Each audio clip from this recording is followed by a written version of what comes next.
Good morning. What a pleasure to see all of you today. It's so good that you're here. I'll call the meeting to order, and we'll take roll call, please, Kelly. Ms. Weber? Present. Ms. Parker? Present. Ms. Polk? Present. Mr. Snipes? Ms. Peters? Present. Mr. Tholen? Mr. Carrico? Present. Mr. Kirkstra? Present. Mr. Eckhoff? Present. Ms. Bryan? Present. Ms. Hudson? Present. Mr. Smith? Present. Mr. Alexander Hildebrand? Present. Mr. Wheeler? Mr. Seroy? We have a quorum. Wow, it's wonderful to see you. As I said, we are going to postpone the minutes till another meeting, but we will ask for motion to approve the monthly report for the county clerk, the assessor, the recorder, and animal control. Who would move that, please? Mr. Carrico and Mr. Hudson, Ms. Hudson, the second. All in favor, please say aye. Aye. Any opposed, Aye. say nay. Motion carried. Thank you. We'll go first then to County Clerk, Mr. Hendrickson. He's going to report today. He has some vital information. Vital is a matter of perspective, I think. Good morning, everybody. Hi. As you may or may not know, last month Governor Pritzker signed into law Public Act 102-0015. Let me turn you on. I can speak a whole lot louder. That's much better. All Okay. right, start again. Okay. As you know, Governor Pritzker in June signed into law Public Act 102-0015. In that has several implications for elections for the next year and beyond. Some of the things, I'm going to just touch on some of these briefly. There are some security, computer security issues that I'll be working with Kevin and the State Board of Elections Cyber Navigator program with just to make sure that our systems are secure. We've been with the Cyber Navigator program since its inception. Words are hard today. So, our site our area is secure, but they're required to do an inspection biennially. So that will be one of the things that we'll be going over within the next couple of months or so. Our countyclerk.com website, the state legislation said that if you have county clerks, election authorities who have a website, it can't be a .com, it's got to be a .gov address. So we're going to need to work with that, and I'm going to be working with our website hosts for that. Cost for that should be well under $1,000, so not a significant change. We'll have to have email addresses for all employees that also end in a .gov address too, and they'll be able to set that up for us. Among the other things, the name Congressperson, Alderperson, Committee Person is now the norm. They've gone with the gender neutral term. So if you run for precinct committee person, don't be surprised that the name's changed a little bit. The date of the primary, I'm sure you all know, has been changed to June 28th, 2022. Petition circulation begins January 13th of next year. Signature requirements for county-wides, county boards, precinct committeemen. It's also reduced for statewide and General Assembly members as well, but they don't file with me, so that they can figure that out on their own. But signature requirements have been reduced by 1/3. Wow. So for all county board members that are running for re-election, regardless of your party, normally the election after redistricting, it's 25 signatures regardless of your county board district or your party affiliation. So now it'll be down 1/3, it'll be 17. Precinct committee persons, everybody will be 7 instead of 10. County-wides will also be, that will still be party, the numbers on that, but 141 for Republicans, 129 for Democrats, 32 for Libertarians for county-wides. Filing period for the primary election will be March 7th through the 14th of 2022. The first day to request vote by mail ballots will be March 20th, 2022. The last day to run as a write-in, April 28th. For the primary election. First day to begin mailing ballots, May 14th, and that's when we send out all of our military ballots and anybody that we've got that's ready to go. First day for early voting is May 19th. So that's pretty much the crux for the primary election.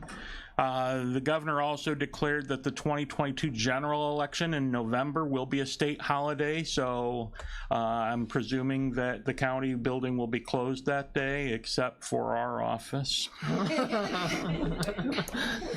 That's all right.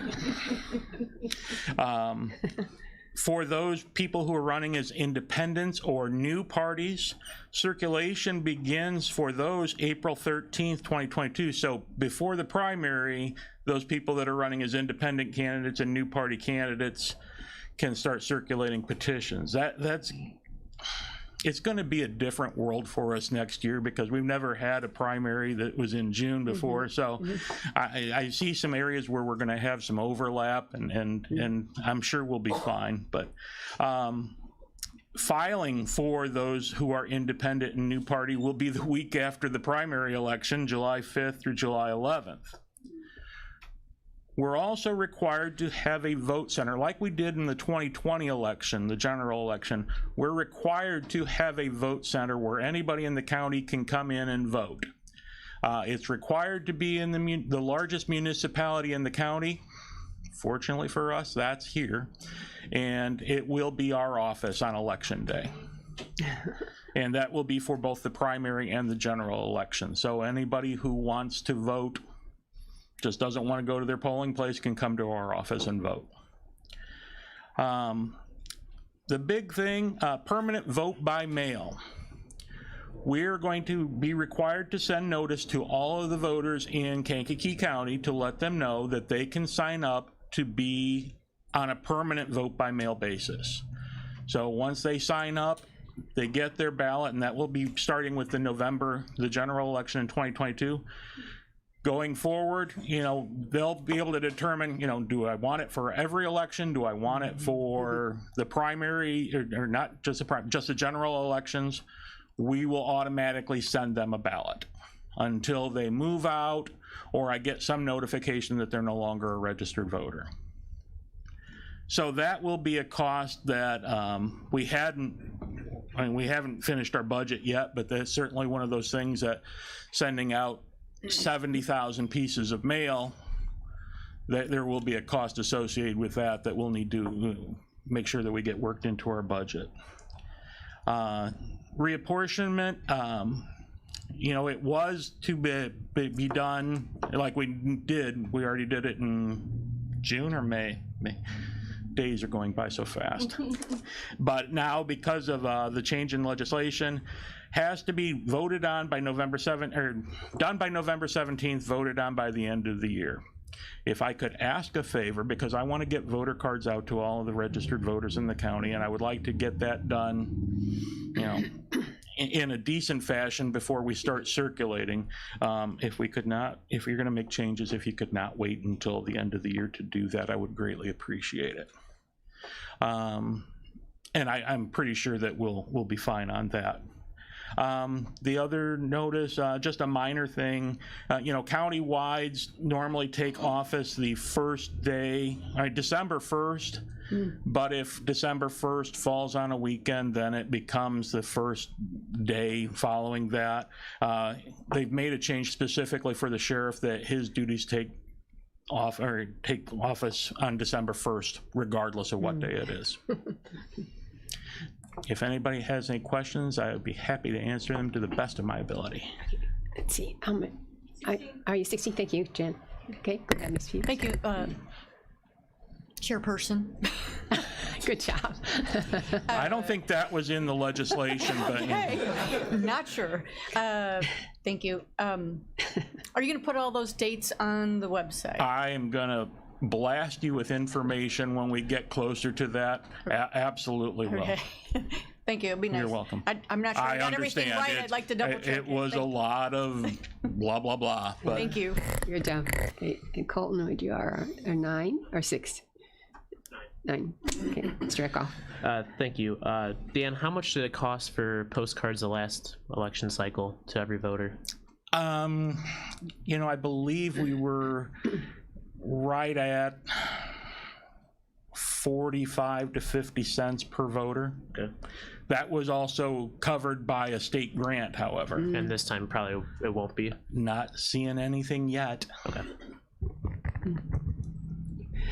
Let me ask, unless there's any, you said, would you please have your changes made? Are you talking to us as a committee or? If we, I mean, when the census data comes in, and if it looks like we're going to need to modify lines, obviously the sooner that can get done so that I can make those changes and those coding changes in our voter registration database, Sure. the better. Yeah, the better for you. And you don't, Mr. Wheeler, you don't have any knowledge that we're going to get that change or the census? Or, The census, they're talking September. oh, So as I told Dan, if it shows up September, you know, early, it would take special meetings, but we could get any adjustments done. If it falls over the acceptable deviation limits as allowed to by law, then we would come back and maybe we would have to have it done by the end of September. And I think That's perfect. that works for you. Absolutely does. You know, and if it happens to trickle over into the beginning of October, I think what you're worried about is that if we're I just November want to have 25th, then I want to have cards in voters' hands so that they know, because some voters are going to have new districts, new precincts, and I want to have that information into their hands before it's time to start circulating for petitions. I do have a question though. surely. What did you have to mail, and potentially a follow-up depending on the answer, what did you have to mail the first time on vote by mail? What was sent? Is it a card? Is From it a our letter? office, it was a card that said, do you want to have a ballot sent? Okay.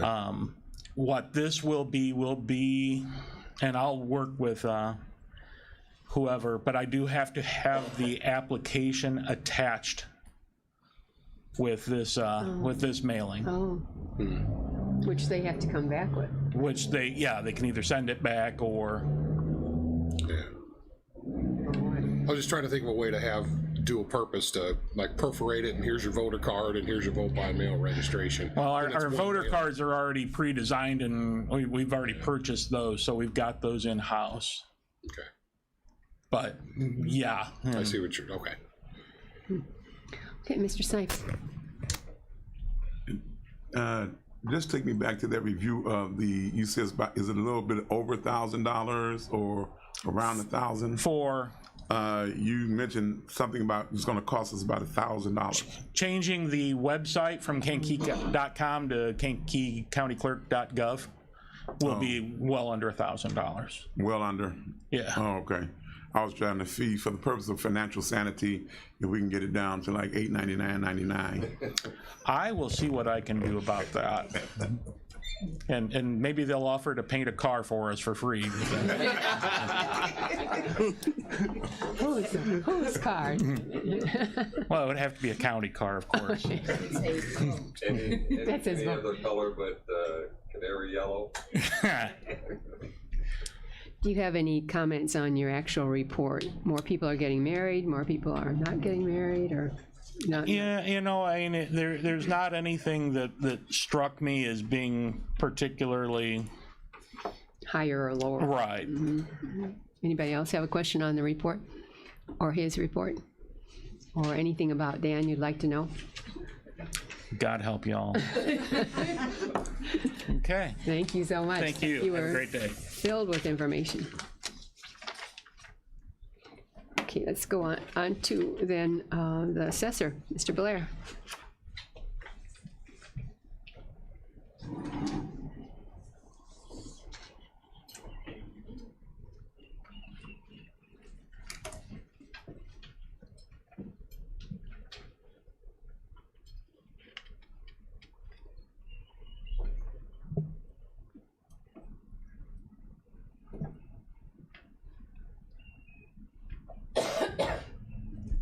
Your microphone's on, so you're all set.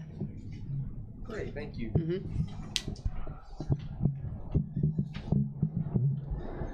morning. Morning. I just have a few things to go over with you this morning, so I should be pretty brief. Are you hearing okay? You want a little closer. Thank you. Is that better? I just have a few things to go over with you this morning, so I should be pretty brief. Since we last spoke, I did get the certification of the 2020 sales ratio study from the Department of Revenue, which is a really important thing for us as we move forward so that I can equalize and publish and notify, and I'll get into that in just a moment, but we have to have that before I can move forward, and we did get that this past month. I also, this past month, held the Farmland Assessment Review Committee meeting in this room. It was pretty well attended. We had a nice, robust conversation about farmland and all the different things that concern those that are involved in farming. So that's taken care of for the year. It's a once-a-year meeting that we do to approve the use of the PI values that are certified to us by the state each year. So that's taken care of. Things that are pending for us that are coming up, I need to receive the assessment changes from all the township assessors. I do have some of those already in. I've got about half the townships in at this point, and I've got commitments from the others. So this is pretty typical at this time of year. Sometimes it takes all the way till about August 1st or so before I get everything in, and then we'll move into from there the supervisor of assessments level, where I can make some changes if I need to, or allow the townships to make additional changes. And then I'll go ahead and equalize and get ready to publish and notify assessments. And I still think we're on track, like we have been the last 6 years, to publish in the middle of September and get our 30-day window kicked off to accept appeals. And that would end in the middle of October if everything falls the way that it normally does. And then we'll start our board of review. So that's kind of what I wanted to bring to the attention of the committee this morning, and I'll entertain any questions if you have any. Is there one? Do you have a question, Brian? Yes. Let me go to 6. You talked about farmland. What is the average cost per acre in Kankakee County? I don't have the PI chart in front of me. The average PI is PI 110, but I'd have to look that up to know what the average cost per acre is on that. If you want to stop by my office, I'd be happy to look it up and let you know, though. Thank you. Specifically in Pembroke Township, is it about 3,000 an acre? No, that's 3,000 would be. I mean, the highest certified value on the chart is probably, a few hundred, maybe 400 at most. So, no, but Pembroke would have the highest increase in a given year because it's got the lowest quality soil typically in the county. And so what happens is the way the PI values are figured from year to year, those with the lowest quality soil get the biggest average percentage increase, and those with the highest quality soil get the lowest percentage increase, and that's supposed to push those two numbers closer together because it had gotten way out of line where the ratio was back in about 2014. It was 42-1 from top to bottom on the chart. It's now closer to 3.5-1, and so that ratio has been pushed in the direction that the legislature saw fit, and we're getting closer to where it should be. But as far as the average acre value, I mean, I'd have to try to look that up for you. And again, you're welcome to stop in my office, and I'd be happy to try to look that up for you. Thank you. Thank you. Okay. One thing that in the past years was the matter of getting all those assessor books back. And you've had really good success in the last couple of years, haven't you, with all of your people getting their books back in? Yeah, we have, and I thank those assessors that have brought their books in already, and I do have commitments from basically everybody else to get it in, hopefully by the end of the month, in the next 10 days or so. And I'm going to continue to follow up with those assessors and try to make sure that we get it in timely, because I can't start my work with equalization until we get all of those values in the system. And we have some routine questions for them for each township as they turn their books in. So we can't close out their book until we get everything in and we're able to review the changes and ask the questions. So, And how many books? Is that 46 books? I've forgotten what the number is. there's 13 township assessors. So there's a total of 13 jurisdictions that need to turn their books into us. And like I said, I've gotten about half so far. I think I've got maybe 6, and the other 7 are hopefully shortly coming. So Good. That makes you happy. with every passing one that comes in, it makes me very happy. Yeah. Anything else, Mr. Snipes? Yeah, I got several comments concerning your professional conduct. They stated that you were exemplary as far as customer service is concerned, and they stated that as far as knowledge, you are uncomparable to any other that they have experienced. So with that, I'm going to say keep on keeping on. Who tell us the they? Who's the they? They were individuals that were throughout the. I was at a meeting with some of your assessors throughout the state of Illinois, and it looks like you have a name that you have built among other assessors. Well, thank you very much. I really appreciate hearing that. That's really great.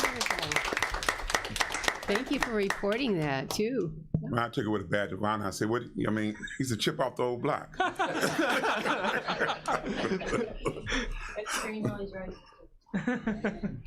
You got something else? No, that's it. Okay, that's plenty. Thank you. Thank you.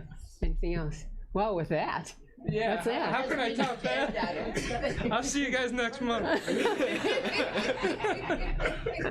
Get your comments ready. Thank you. Turn to the recorder's report. You approved that. You can see the pages. She's coming forward. You can see the $179,000 income. You also can see the chart that she provides showing the various months from January through now in past years. Any questions on the report? You have some comments on the report? Just things are good in Kankakee County and we should celebrate that. They announced on radio as I came in that the recession is over. It was only 2 months long. Did you know? Did you notice? So what I've done is partnered with Mr. Eckhoff, the realtor, and an item I found called "The title search is crucial to home buying process." You become partners in that process then. This article, and I'm not ever going to read it to you, but mentions all the various things that a person could find as they come to your office wrong with the title or inaccuracy in the title. So what Mr. Eckhoff and I talked about earlier is that who did you say is the well, it's both the buyer and the seller's responsibility to get in to see you, is it? Well, or who they hire. Or who they hire. Or who they hire. So in the process, I'm selling my house and I'm using whoever. If I'm privately selling or going through a realtor, someone is going to order a title search, and that's to make sure you have a clean title. So nothing tainted, no federal, state liens against you, no municipal liens depending on where you live, or other infractions that could stop the transfer of property. Legally. Right. Yeah. It could go on, but it could be a bad transfer. That's happened. It has. Yes, and then those things have to get cleaned up. And, depending on how many times that property sells or whatever, when a title search is done, some do a 50-year, depending on if it's farmland, they might go even further back, 75 years. Then, of course, if we're looking at historical things like certification of a 100-year farm or 150-year farm, then you go back to the beginning of time, beginning of county time. So in your experience, Mr. Eckhoff, what have you found as you searched that were usually, like I explained to you earlier, the biggest issue that you usually have is municipalities, previous liens if a contractor didn't go ahead and get paid. So like, for example, I have a house in Herscher in God's country out there, as Yes. you call it. The Madam West Chairwoman. Coast. Yes. And I mean, if I bought this house and I had $5,000 for water liens, if I had, you know, the municipality was mowing the grass, or if a contractor didn't get paid for $10,000, me as the buyer of that property needs to go ahead and look all that stuff up. So like I called the Village of Herscher to go ahead and find out if I had a water or sewer lien. That's my due diligence to go ahead and make sure if I close on this property and I go to you and say, well, I need my water turned on, well, we need $3,000. Right, So that's Right. an added cost to my project. right, So it's my due diligence to go ahead and find all that out. Same as back taxes as well. right. Well, you and I talked about how come the seller wouldn't pay that? That's his water, you know. Well, as they should, as we all are responsible to pay our bills in a timely fashion. Unfortunately, there are some situations where, depending, and there's always life experiences that will alter somebody's abilities, or, you know, life-changing experiences such as a death or whatever. Which was in that case. Right. You know, and then people just forget to do things. You know, if I'm busy taking care of my own home and then I'm taking care of now my parents' home, and you just, So there's just a lot of things, but in most cases, in most typical transactions, there's either an attorney or a real estate involved, and a lot of times they'll do a lot of that work for you. For a fee. Now, if you're a personal investor, entrepreneur, then yes, you learn to do those things, and you learn to dig into the different offices that affect a good transfer of property. What I was asking also is, are you a little helper? And he said, no. Well, you can be. You but definitely are. He- Your he office. helper. Yep. I Your office am. and the treasurer's office as well. Yes. We can help to a certain point. We are not certified searchers, because there is a certification to guarantee title. We're really good. My staff is awesome, I think. Yep. So we cannot certify that this is a clean title. We can That's tell where you you go to what the we title see. company for that. Right. Title company for that. As well as, you know, if you are doing your own transaction, we cannot help fill out the document. And we verify that it's a good document for recording. But, you know, there's been cases, and most recently, a transfer where they had the wrong legal description on the property. How are we to know? Because we don't read the legal. When it got down to the assessors, when it got caught, so now we're in the middle of correcting that transfer. So there are situations, but we always want a good recording, a good transfer, good things happening. So we will go as far as we can go legally. Friendly, in a Yes. friendly manner. And we do not notarize any documents that are recorded in our office. We Oh, will help smart. with notary Yeah. for other offices, but yes, no, because that just looks a little conspicuous. You were mentioning, just the last thing, unless somebody else, some of the different fees that you would be paying. Would you mention this? Oh yeah, I mean, you pay your recording fee, you pay your county stamp, you pay. I mean, it's every fee. All that's on the here. columns that are on so, there. Yep, contribute. You know, I contribute to it a lot. You do. But you do. on top of that, going into a different program that your office has, you can go ahead and get emails for anything that's recorded in your name. So I think, you know, you Yes, should go the ahead property and hit on fraud that a little alert. bit. Yep. Yes. So we try to talk about that every other month. We do. We do. And I think I just renewed a posting on our Facebook page about that not too long ago. So it's how important it is, because just like checking your credit, checking anything else, you want to make sure your property, especially if you're a multiple property owner, you want to keep an eye on what's going on the best you can. And it's free. And yes, it is free. Which part is free? It's free. Property fraud alert. Yeah. Oh, Yes. On my website or in my office, or just call and we'll do it for you over the phone.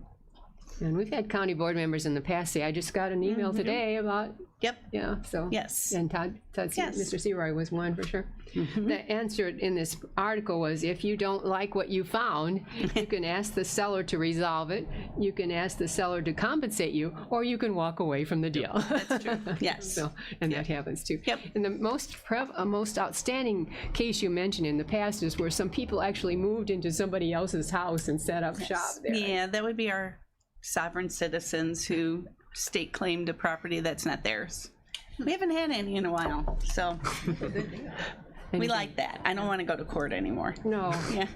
Anything else? Thank you for explaining. That Yes. helps each of us know. Sure. Lots of Sure. buying and selling. It's good to know. There is, and there is a lot still going on in Kankakee County. So, like I said earlier, we need to enjoy that and embrace it because that's what's good about us. I'm so tired of hearing so much negative. We got so many good things going on here and everywhere else. So we really need to remember that. To shout it out, huh? The other thing, there's just two things I wanted to bring up. One is, you'll remember there was a House Bill 3878 that went through and then went to the Senate to double the RHSP fee on recording. That was kiboshed. Oh. Yes, but we are anticipating it will be coming back. So I have reached out to Senator Joyce, our local housing authority, to have a meeting to sit down and start discussing this and see what is our real impact and opportunities in Kankakee County. Because if we're not benefiting, we're going to continue arguing this point. There is no reason we should be paying to benefit other counties when it's not helping us. So I will continue that fight. And then the other thing is it's time to renew and refresh our our website. So I am undergoing that over the next couple of months just to kind of freshen things up, put a little bit more about commonly asked questions and things like that, like we just discussed today. So there's going to be a new look coming soon. And really, that's about it. Well, the bill you were speaking of was going to give half of all the double to Cook County, I think, wasn't that what the problem was? Yeah, pretty much. Yeah. Mr. Snipes, what's your question? Yeah, I was, I think your office may have some knowledge of it, but I'm wondering if it's more like a state's attorney, the doctrine of adverse possession.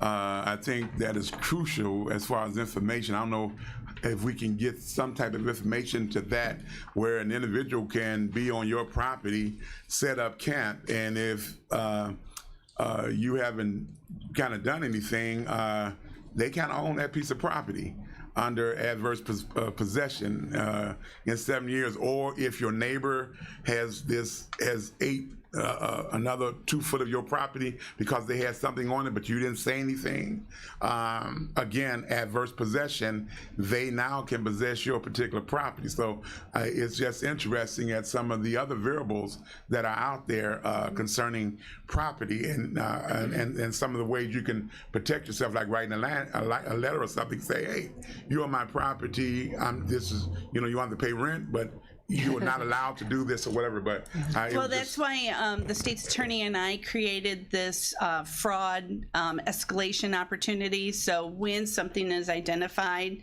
that Mr. Eckhoff is taking possession of my extra property I have that I kind of forgot about, we have a fast track way to go through the courts and get this resolved now.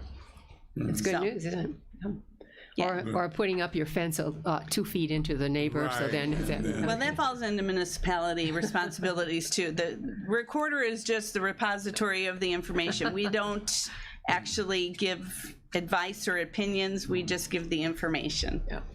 So, and well done. yes. So, anything else? Anything else for us? What an enriching report. Yes, and again, we're on the 2nd floor. If you've never been there, you should be there at least once. Yeah, thank you, Mrs. Chairman.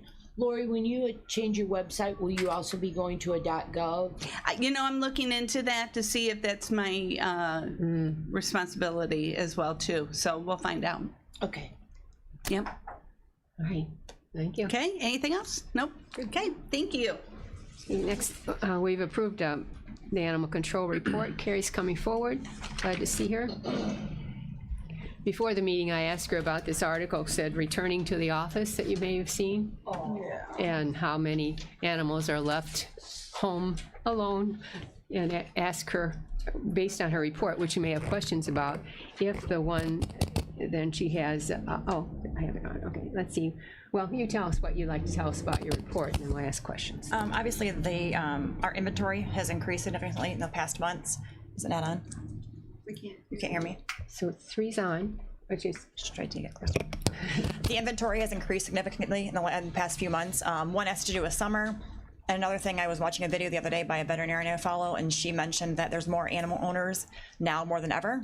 So there's more animals in our area more than this, than there ever has been. So we are seeing increase in inventory, and veterinarians are seeing an increase in the number of patients that they're seeing. So there's a lot of animals in our area. We were completely full at one point, so luckily rescue is coming down today to help us out.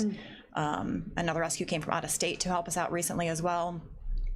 But yeah, we're completely full. A lot of them are rabies observations dogs along with stray animals. So just people just being irresponsible, not reclaiming their pets. That, and then you also noticed that the 2 animals tested positive for rabies. Those were 2 bats. Those were in the city of Kankakee. Those have been taken care of. There were exposure reports of those, meaning somebody was exposed to a rabid animal, and we work with the health department and getting the people vaccinated, along with if there was any pets in the home, we do that as well, help them. So.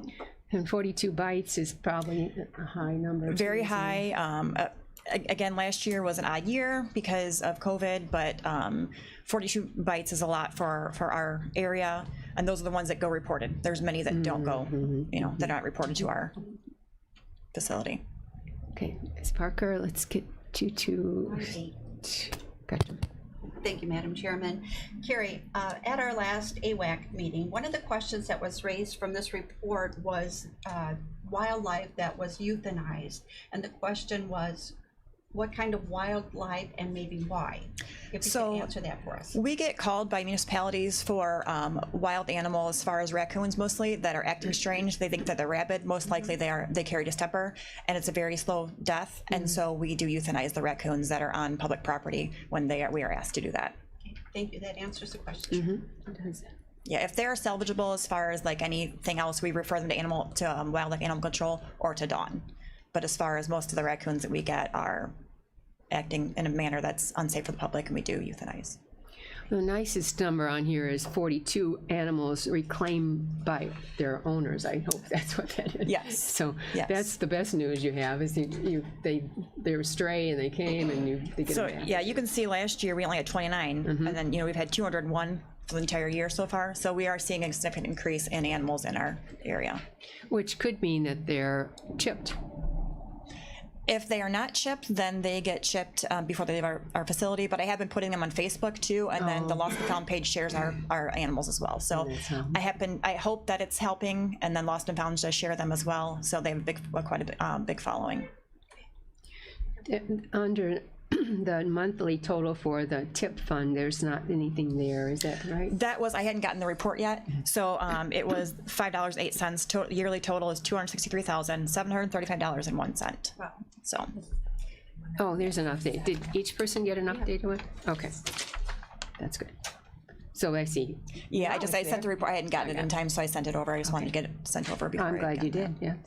Yeah, and last thing, I was talking with the circuit clerk's office, and they're mentioning that all your, for example, one of the persons charged that went through the circuit that you charged had 82 charges on one call.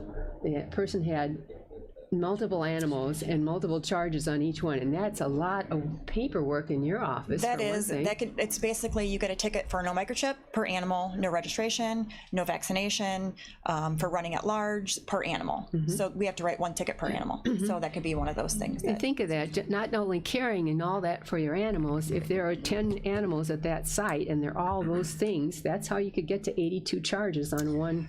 Right, but most of our tickets are fixable, correctable tickets. So if you do correct those and before your court date, then we do dismiss those in court. Oh. So we just ask for compliance. But they all come to court on the same day, is that accurate? Yes, there is court today. So yeah, they're given a court date, and so they all come to court on the same day per month, whatever it is, and then they don't have to appear. If they corrected their citation before, they don't have to appear, but usually, they do like to appear just to make sure everything is taken care of, or don't appear, then it gets continued, or however they do it. It is. Okay. Anything else? Please go ahead. Thank you, Madam Chairman. Carrie, how are we doing on newspapers and food for animal control and treats, perhaps? Is there a need that anyone can donate? Newspaper, we are running low, but it's not to the need where we need a significant amount, but we are running low on newspaper. We can always use treats and food. We can always use that. As far as like canned food, we buy bagged food from Razzle Dazzle. So we do use a good quality of food. But as far as canned food for medications, we use anything that they'll eat. Some picky eaters prefer the not high quality food too. So yes, absolutely. Thank you. Okay. Anything else? Mr. Snipes? I'm not sure. Did we sell a building, one of the animal control buildings? Is that reflected in this IT, or that somewhere? Did it go somewhere else? As far as I know, it's still for sale. I It's think still that for there sale. was a contract possibly pending. I'm not quite sure. Oh, okay. Anything else? Did anyone have a question on the back report? We looked at the front, but there's a back of it. The updated one doesn't have a back, but the other one has a back. Just this amount of, the amount of animals going through is. Or a bunny, something like okay. that, yes. Yeah, we did have a bunny recently in our facility for quite a few weeks. So she asked what a stray pocket pet was. And the answer Doesn't was, fit in anything else, so we call it a pocket pet. Yeah, ferret, gerbil, anything like that. Okay. mostly for the reason for the back page is to see why were any animals, in this case 6, euthanized. And almost always it's the owner elects the euthanasia. The quality of that animal isn't high anymore, so they ask you to. Correct, yes. Euthanize it. Yes. Okay. I didn't get the updated one. Well, in the packet that was emailed to us, in the packet, or the ones on the table. I think she handed them out there on the table, I believe. On the back of the. It's a separate sheet, so when I did the original packet, it was referred to the board, and then she submitted a separate report, so then I just sent that separate. It would be in the board. Yeah, it's there, Callan. All right, we'll keep. That was the updated one you passed on. Correct.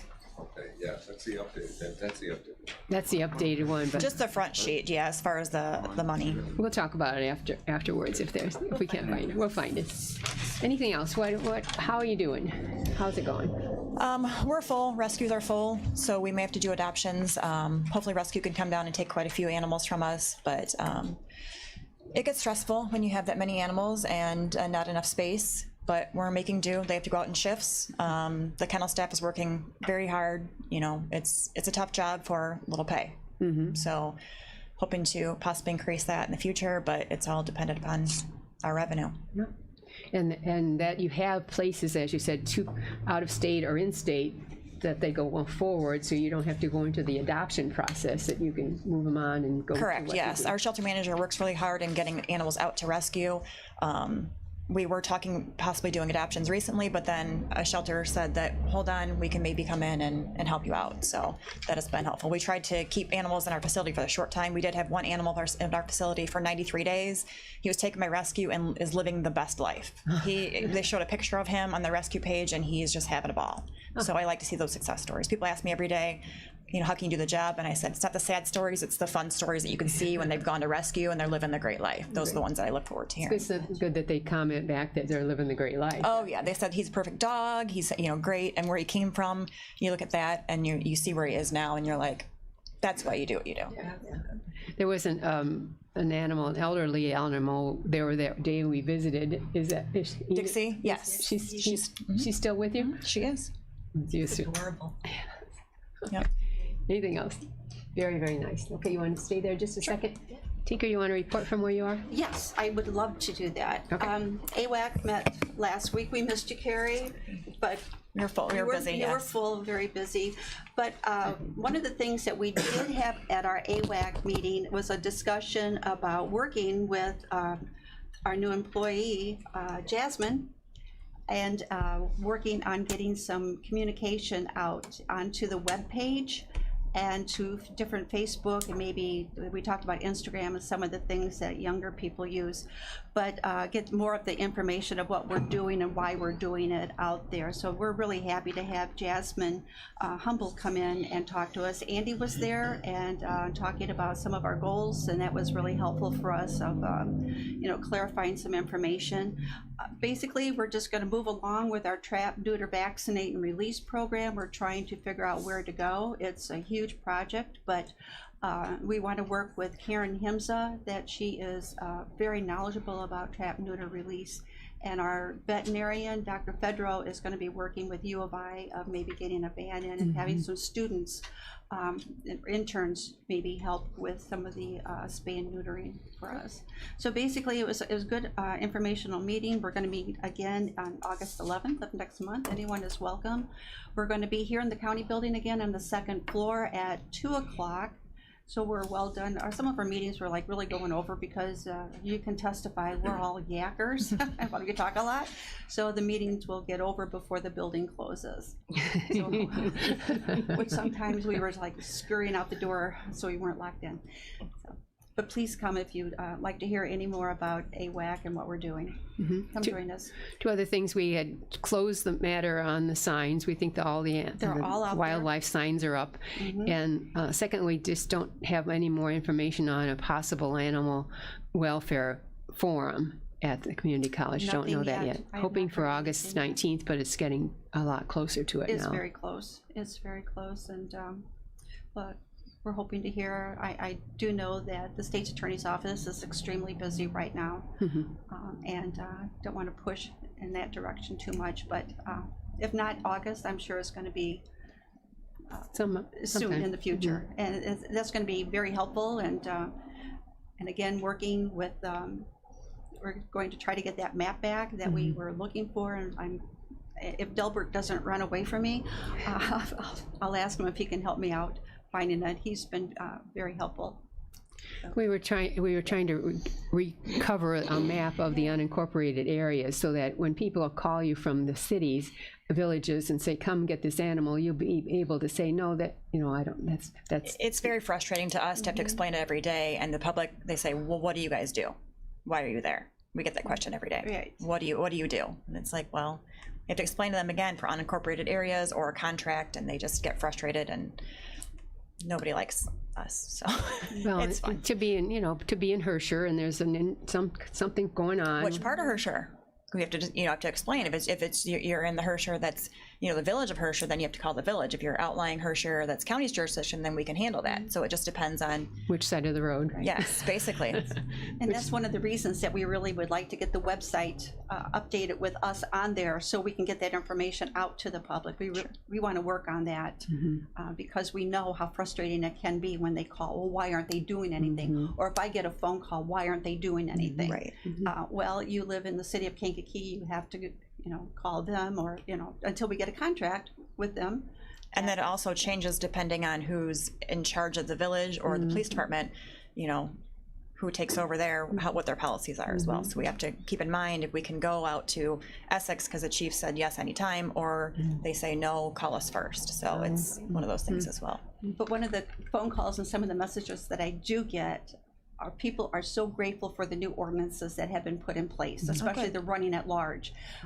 The one that resident that I had contact me about the dog continually chasing the jogger called and thanked the county for putting that into place. So, Because the dog isn't running at large any? no. Good.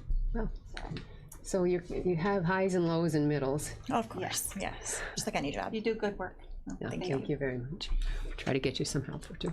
Okay, anything else? Thank you very much. Looking at your agenda, are there items of new or old business that you would have? Okay. And Ms. Peters, what would you like to do? Make a motion to adjourn. Okay, Mr. Kirkstra? I would like to endorse that, but I'll second that. All in favor, say aye, please. Aye. All opposed, say no.